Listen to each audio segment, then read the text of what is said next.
guys, kembali lagi bersama gua di Sakahayang Review. By the way, apa kabar para penonton setia Sakahayang? Sudah pada CO kaosnya belum? Sambil menunggu film terbaru HD, kali ini Sakahayang akan membahas sebuah film produksi Shudder yang sangat creepy dan penuh misteri berjudul The Voice of Our Mother tahun 2026. Oke lah, daripada kelamaan, mending kita langsung saja ke pembahasannya. Dan jika kalian suka dengan channel ini seperti biasa, silahkan subscribe aja biar gak ketinggalan video menarik lainnya dari Sakahayang.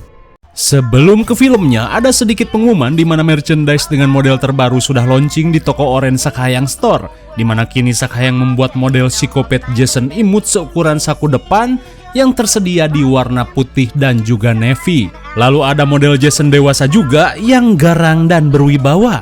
Tak cuman itu, ada model kumpulan tokoh-tokoh horor yang didesain sangat imut, dikumpulkan dan dipadukan dengan kaos warna navy yang begitu elegan. Tapi bagi para uhti yang pengen beli, kalem ada model tangan panjangnya juga yang kita aplikasikan di warna toska menawan.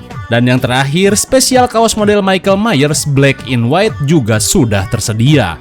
Tentunya, semua kaos tersebut sudah bermerek dengan merek Sakahayang yang bukan abal-abal apalagi murudul. Tunggu apalagi, silahkan check out sekarang juga sebelum kehabisan, karena jika memakainya, pastinya kegantengan dan kecantikan kalian akan bertambah 19 juta %. Tapi kok modelnya AI ngab? Ah, kan kata Pak Wapres juga kita harus mengedepankan AI.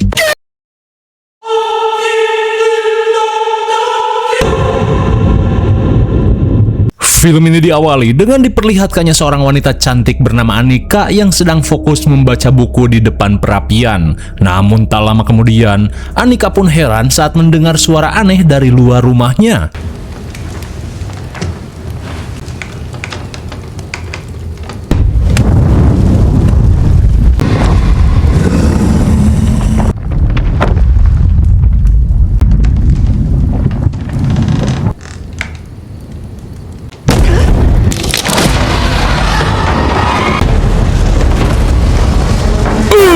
My God! Seketika Anika pun panik saat dirinya tiba-tiba diserang entitas misterius. Di tengah kepanikan, ia pun bergegas membawa pistol dalam kotak penyimpanan. Akan tetapi, Anika pun sadar jika sosok ini merupakan iblis yang tidak akan mempan dengan senjata api.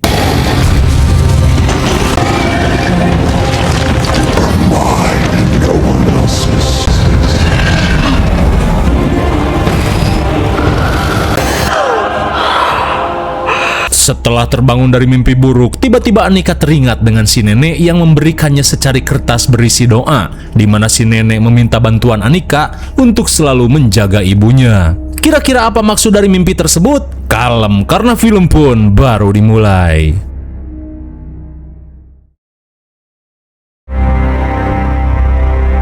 Singkat waktu, scene beralih pada dua wanita expired yang sedang mengikuti acara keagamaan di gereja kabupaten.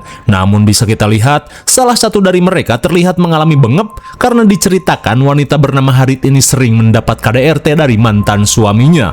Akan tetapi, sesuai dengan ceramah si pastor yang bernama Lopik, mereka yang sangat taat beragama selalu berusaha memaafkan setiap kejahatan dan kejoliman yang terjadi pada hidupnya.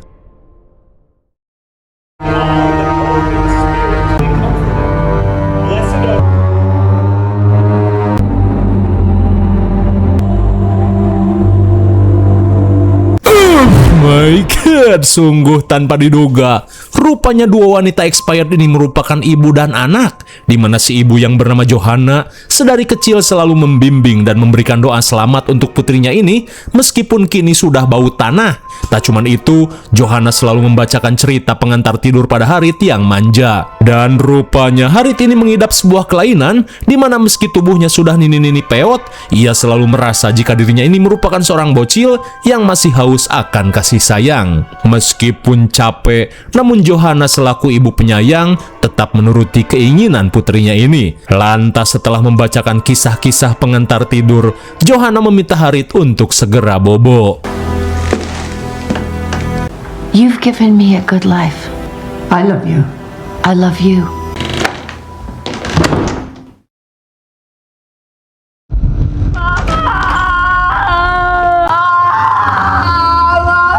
Sungguh capek, tidak hanya mengurusi keperluan Harit, saban malam ia pun harus selalu hadir jika Harit tiba-tiba mengalami mimpi buruk seperti anak TK.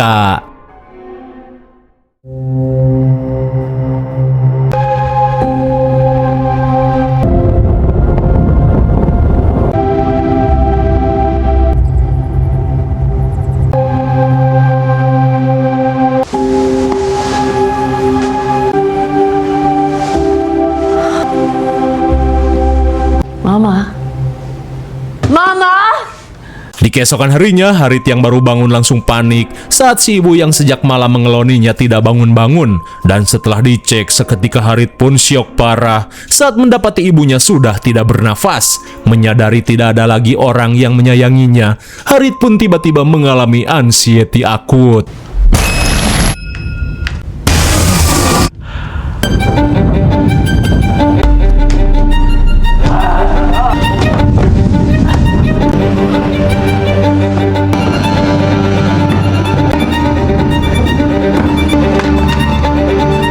Namun sesaat sebelum pingsan, untungnya Harit masih sempat menelepon bantuan.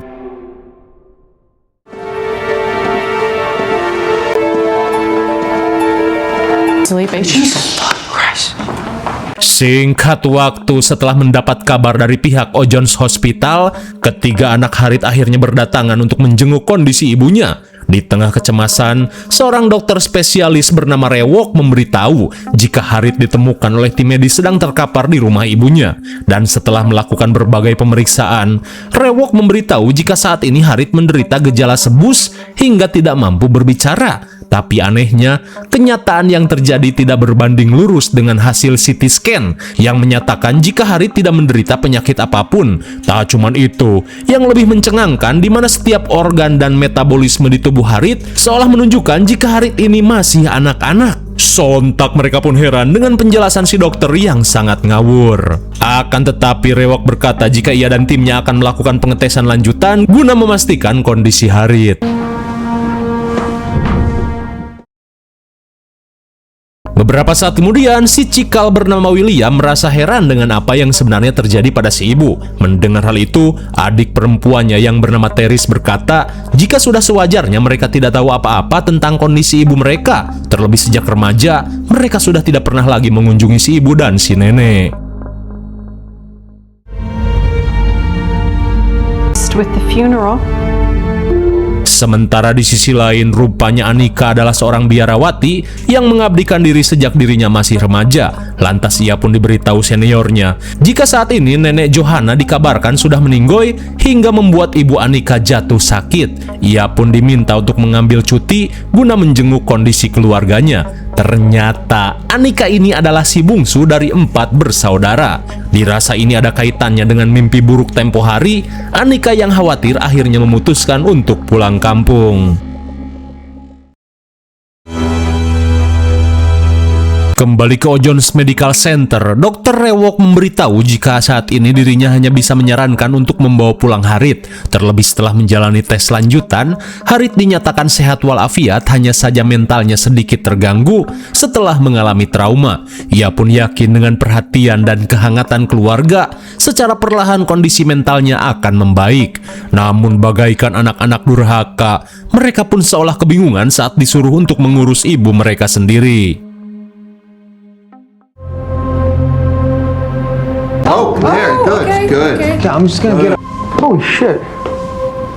Setibanya di rumah, seketika mereka pun melongo saat melihat kedatangan si bungsu. Namun anehnya, si ibu tiba-tiba pingsan saat melihat aura keagamaan yang terpancar dari wajah Anika.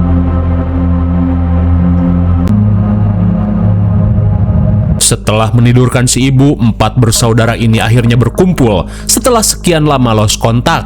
Mereka pun tidak menyangka jika saat ini Anika merupakan seorang biarawati. Tak ingin membahasnya, Anika memberitahu jika besok mereka diwajibkan untuk menghadiri upacara pemakaman si nenek yang akan digelar di gereja kabupaten. Meskipun kakak-kakaknya ini malas, namun Anika memberitahu jika ini adalah kewajiban yang harus dilakukan oleh kerabat jemaat yang taat beribadah.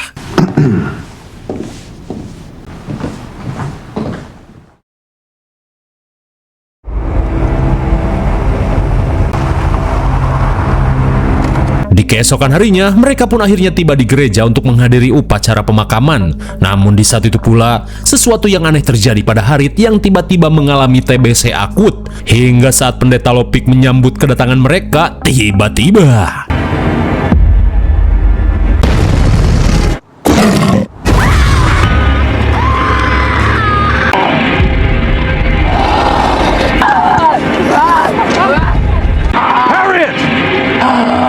Too late for God!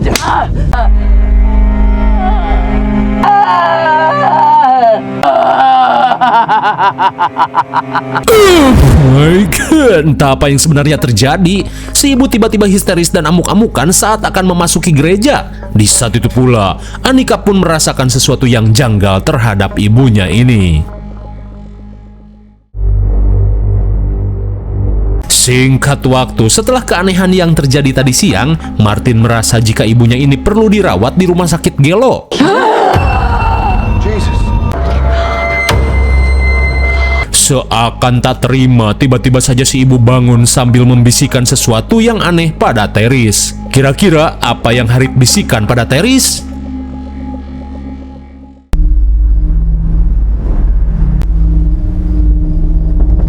Beberapa saat kemudian, dengan tatapan yang sinis, Teris berkata jika dirinya merasa tidak percaya dengan kelakuan William yang telah tega mengambil semua harta warisan peninggalan si nenek tanpa memberitahukan hal tersebut pada adik-adiknya. Pantas saja, karena hanya William yang terlihat sukses materi dibandingkan dengan adik-adiknya yang lain. Mendengar hal itu, William pun berkelit dan berusaha membantah. Ia pun merasa konyol dengan Teris yang bisa-bisanya mempercayai orang yang mengalami gangguan mental seperti si ibu. Muak dengan kata-kata kotor yang selalu William ungkapkan, akhirnya mereka pun terlibat cekcok hebat. I paid for it. William? Annika, stay out. If it wasn't Oh, for thank you, William! me, just sell your house. Stop trying to control my life! 5 years. William!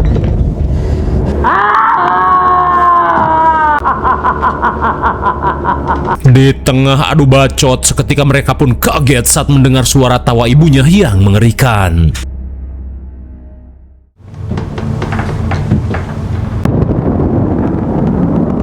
Setibanya di kamar, mereka pun kaget saat si ibu kini bisa berbicara. Lantas mereka pun meminta Harith untuk menjauh dari jendela sebelum Tiko sewa dan jatuh menghantam tanah. Mendengar perhatian palsu dari ketiga anaknya, si ibu pun memberitahu Anika jika ketiga kakaknya ini merupakan para pendosa dan kaum munafikun, di mana perhatian mereka tidak lain karena hanya ingin mendapat warisan yang sebenarnya sudah dikeduk oleh William. Tak seperti Anika yang datang karena ketulusan. Tak cuman itu, Anika pun diberitahu tentang nasib si ayah yang sebenarnya sudah mati dihabisi oleh ketiga kakaknya menggunakan pistol yang tersimpan di kotak penyimpanan. Namun mereka secara licik merekayasa TKP seakan-akan suaminya mati karena mendiskon umur. Mendengar tuduhan itu, jelas saja membuat William murka dan meminta Harith untuk berhenti ngebacot. Di tengah kekesalan, William pun memaki-maki ibunya yang sudah bau tanah. Ia pun berharap jika ibunya ini segera menyusul si nenek ke alam barzah. There, you let it happen. You know what? You're not worth this house.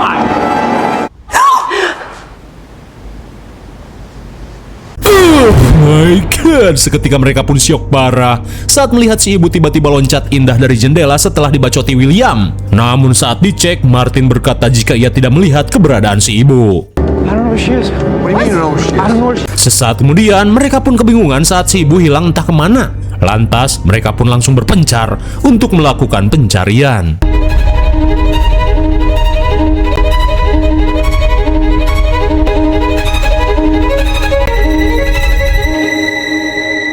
Sungguh creepy. Anika pun syok saat melihat ibunya sedang jogrog sambil menatap patung iblis di atas gereja.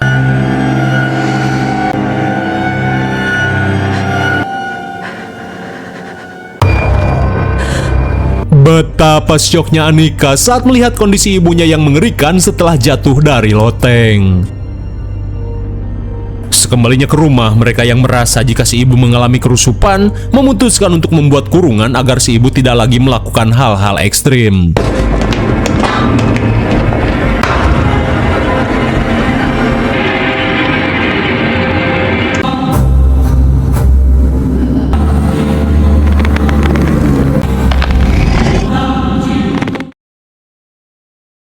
Di keesokan harinya, setelah melihat berbagai keanehan yang terjadi pada si ibu, Anika yang teringat sesuatu langsung mengecek kotak penyimpanan milik ibunya. Di tengah pengecekan, perhatian Anika tertuju pada beberapa gambar yang dibuat ibunya ketika masih kecil, di mana dalam gambar itu seolah-olah si ibu sudah diincar oleh sosok iblis sejak masih bocil. Dan setelah diperhatikan lagi, iblis ini sangat mirip dengan patung iblis di atas gereja. Setelah melihat gambar tersebut, Anika yang khawatir langsung menelepon pendeta Lovik.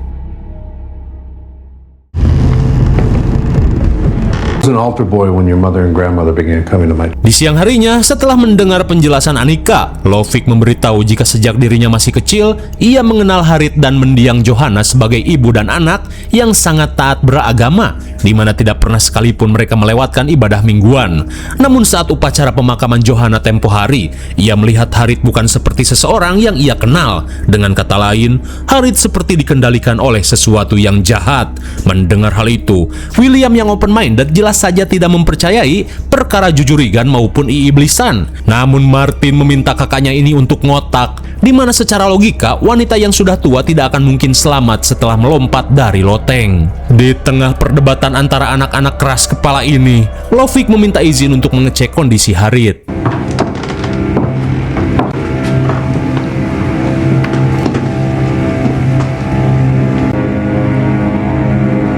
Harriet? Harriet.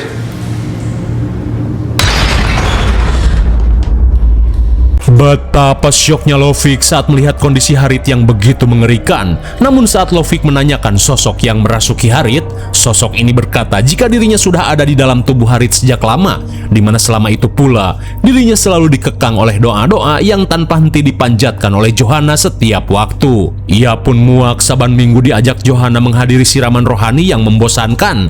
Akan tetapi saat Johanna yang sudah peot meninggoy, kini ia pun bebas menguasai tubuh ini. Setelah menjelaskan semuanya, Anika pun syok parah saat sosok ini memberitahu jika Anika dan ketiga saudaranya memiliki darah iblis yang sama dengan dirinya.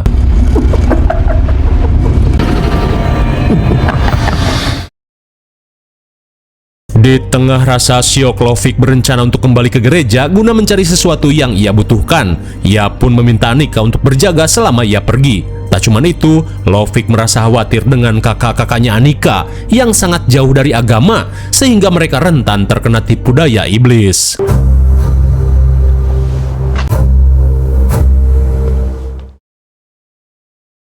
Di malam harinya, bukannya berdoa, Anika pun kesal saat melihat ketiga kakaknya ini malah sibuk mabar bir peletok. Hingga saat mereka oleng, Martin tiba-tiba curhat tentang dosa besar yang pernah ia lakukan bersama William. Seakan hilang kontrol, Martin berkata jika dulu ia masih ingat saat William mengajak dirinya untuk mengambil pistol dalam kotak penyimpanan, lalu mengendap-endap ke basement untuk menghabisi ayahnya yang selalu melakukan tindak KDRT. Mendengar hal itu seketika membuat William panik. Di saat itu pula Teris dan Anika syok parah saat tuduhan si ibu pada William ternyata benar. Myself, for once! And this is what you're pure!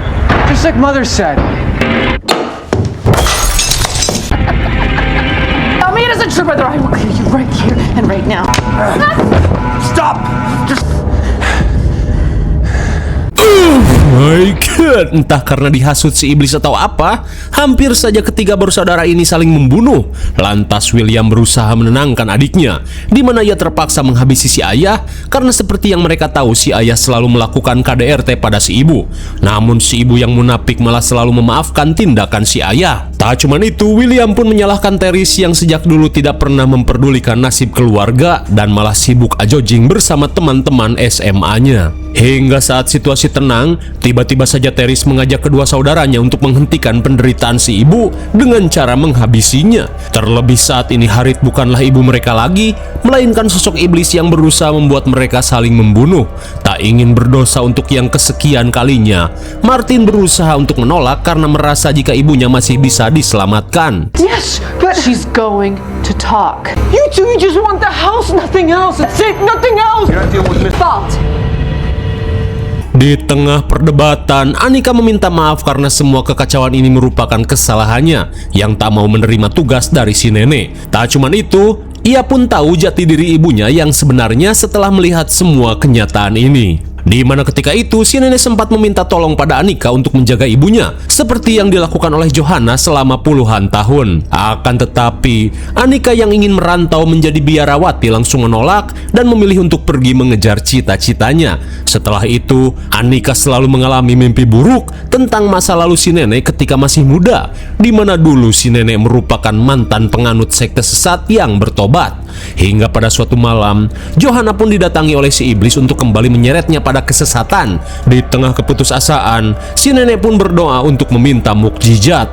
Hingga dari doa yang ia panjatkan, secara ajaib si iblis pun menciut dan berhasil diubah menjadi sesosok bayi yang tak berdaya. Tak tega untuk dihabisi, akhirnya Johanna memilih untuk menjadikannya sebagai anak dan memberinya nama Harit, yang akhirnya menjadi ibu mereka saat ini. Dengan konsekuensi, Harit harus terus dicekoki dengan doa-doa supaya si iblis ini selalu terkekang. Dan inilah alasan si ayah melakukan KDRT, di mana sebenarnya si ayah yang tentunya sering ngaduk dengan si ibu, akhirnya dipengaruhi si iblis dan membuatnya menjadi pria yang sesat dan penuh amarah. Sebelum akhirnya dihabisi oleh William dan Martin. Dan kini Anika meminta ketiga saudaranya untuk bersatu dan memenuhi jiwa mereka dengan keimanan seperti yang dilakukan oleh Johanna supaya si iblis itu kembali tersegel. Tapi bukannya menurut, William dan Teris yang mengetahui jika sebenarnya ibu mereka adalah sesosok iblis, malah semakin yakin ingin menghabisi Harit. Sementara di sisi lain, pendeta Lovik pun syok parah saat menemukan sebuah surat wasiat yang dibuat oleh Johanna, di mana dalam surat itu hanya Anika yang bisa mengekang si iblis asalkan Anika membacanya dengan ikhlas. Dirasa ini cara satu-satunya, Lovik pun bergegas untuk menemui Anika. Kembali ke rumah, Anika berusaha memperingatkan kakak tertuanya ini untuk mikir dulu sebelum bertindak. Akan tetapi William tidak menggubris perkataan Anika.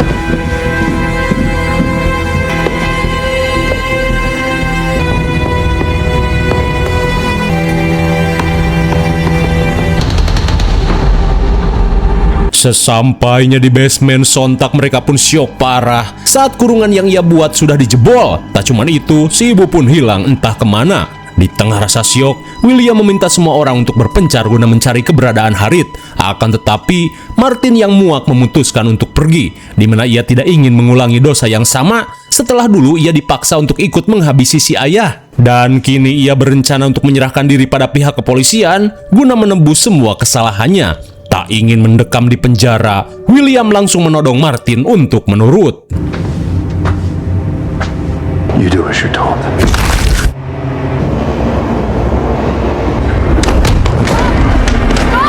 Stop it!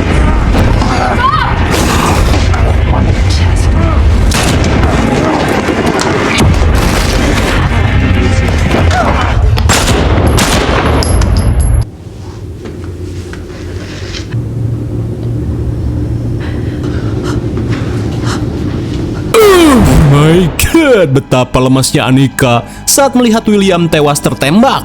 Tak cuman itu, Teris pun sekarat setelah lehernya bocor ditembus timah panas. Dan tak lama kemudian, Teris pun modar menyusul William. Di saat itu pula Martin yang kelepasan setan merasa tidak percaya dengan apa yang telah ia lakukan. Dirasa dosanya sudah terlalu banyak, akhirnya Martin pun berniat untuk menyusul keluarganya.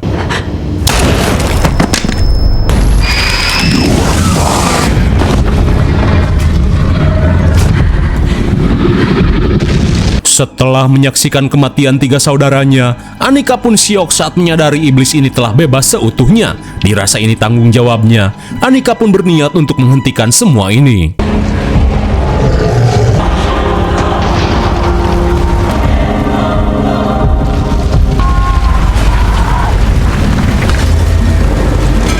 Sama seperti yang terjadi pada si nenek, dengan kekuatan iblis, rumah ini pun terbakar dengan hebat. Namun sesaat kemudian, Lovik pun datang dan meminta Anika untuk membacakan doa yang pernah diajarkan oleh Johanna, karena hanya Anika yang memiliki darah iblis yang mampu melakukannya.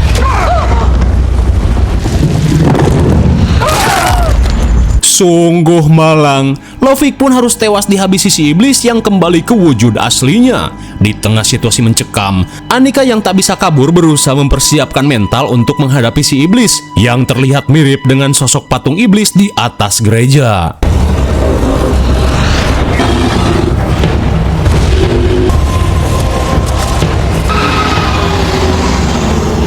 Seakan mengalami dejavu, Annika yang teringat dengan si nenek langsung bersiap untuk memanjatkan doa.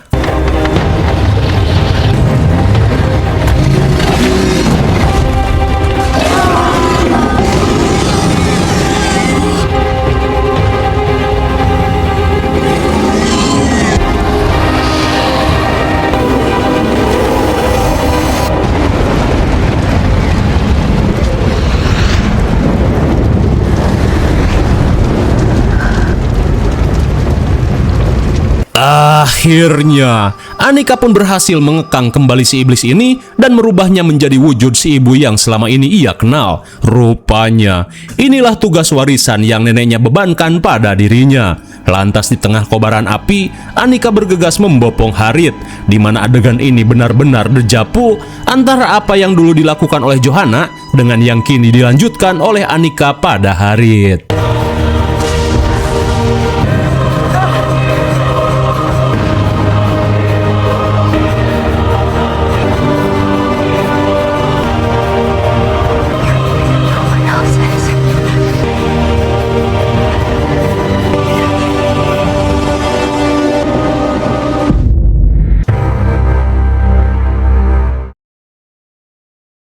Bagaimana? Apakah kalian terhibur dengan film ini? Tidak ada yang perlu dijelaskan lagi karena semuanya sudah jelas. IMDb untuk film ini adalah 4,6 dan menurut Skahayang cocok saja dengan nilai 5,5. Mungkin segini saja review dan pembahasan film The Voice of Our Mother tahun 2026.